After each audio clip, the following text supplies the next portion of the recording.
এই ধরনের ভিডিওর জন্য প্রথমে আপনার দুটি ভিডিও লাগবে। দ্বিতীয় যে ভিডিওটি মানে আপনার বডি, সেটিকে দ্বিতীয়বার ইম্পোর্ট করবেন। ইনশটে যাবেন, ইনশটে যাওয়ার পরে ইম্পোর্ট করবেন। ইম্পোর্ট করার হয়ে গেলে আপনি দেখুন আমি কিভাবে একের পর এক যাইতেছি, দেখতে থাকুন।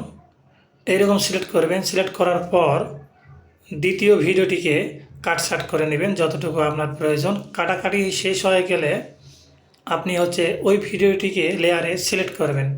তারপর কাট আউটে যাবেন, ক্রোমা কিতে যাবেন। ক্রোমা কিতে যাওয়ার পরে আপনার যতটুকু সুন্দর হবে, আমি জাস্ট দেখার জন্য ভিডিওটি তৈরি করেছি। আপনি চাইলে আরও সুন্দরভাবে করতে পারবেন ভালো ক্যামেরা দিয়ে, যেহেতু আমি দূর থেকে ভিডিও করেছি এবং নর্মাল ক্যামেরা। তো সব কিছু কাটছাট হয়ে গেলে কাট আউট করবেন রিমুভ বিজি দিয়ে, ক্রোমা কি দিয়ে। ঠিক আছে, দেখুন এখানে পার্সেন্ট আছে, যে পার্সেন্টটি আপনার সঠিক মনে হবে এটিকে দিয়ে টিক চিহ্ন করবেন। তারপর আপনার ভিডিওটি তৈরি হয়ে গেল। জাস্ট 1 মিনিটে আপনার একটি ভিডিও তৈরি হয়ে গেল। যদি এইরকম টিউটোরিয়াল পেতে চান সাবস্ক্রাইব করে পাশে থাকুন।